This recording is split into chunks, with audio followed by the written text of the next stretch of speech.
यह कहानी है एक छोटे से गांव के नटखट लड़के राजू की। राजू बहुत शरारती था। उसे पढ़ाई से ज्यादा मस्ती करना पसंद था। राजू दोस्तों के साथ कंचे खेल रहा है, तभी उसकी दादी आवाज लगाती हैं। अरे राजू बेटा, इधर आओ, मेरे पास तुम्हारे लिए एक खास चीज है। राजू भागता हुआ दादी के पास आता है। दादी एक पुरानी पेंसिल उसे देती हैं। अरे, यह तो एक साधारण पेंसिल है। नहीं बेटा, यह कोई आम पेंसिल नहीं है। जब भी तुम इससे कुछ चीज बनाओगे वह असल में बन जाएगा। लेकिन याद रखना, इसे सिर्फ अच्छे कामों के लिए ही इस्तेमाल करना। राजू दादी की बात सुनकर सोच में पड़ जाता है।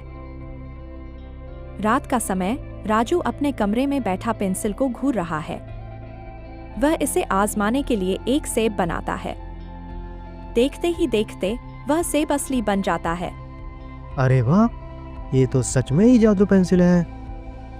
राजू खुशी से उछलता है और सेब खा लेता है। वह सोचता है कि अगली सुबह इसे अपने दोस्तों को दिखाएगा। राजू अपने दोस्तों को पेंसिल के बारे में बताता है और उनके लिए चॉकलेट, खिलौने और टॉफियां बनाता है। सब बच्चे बहुत खुश होते हैं।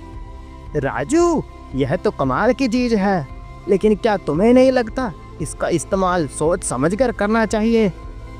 अरे मोनू, तुम बहुत डरपोक हो। अब देखो मैं और क्या क्या कर सकता हूँ। राजू क्लासरूम में जाकर शरारत करने लगता है। वह बोर्ड पर अपने आप सही उत्तर लिखता है, मास्टर जी को परेशान करता है और चॉक डस्टर गायब कर देता है। यह क्या हो रहा है? कौन ये शरारत कर रहा है? बच्चे हंसने लगते हैं, लेकिन मोनू चिंतित दिखता है।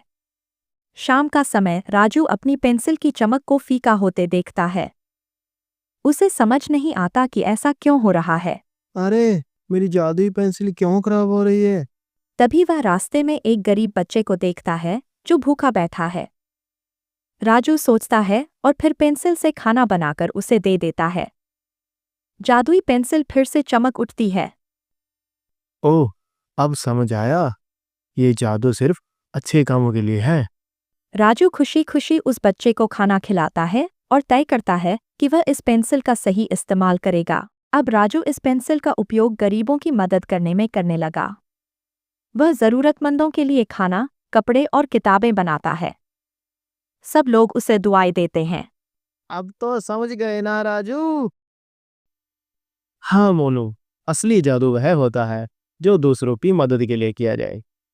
राजू और उसके दोस्त मिलकर गांव में खुशी फैलाते हैं। गांव में खुशी का माहौल, बच्चे खेल रहे हैं और राजू अब एक समझदार लड़का बन गया है।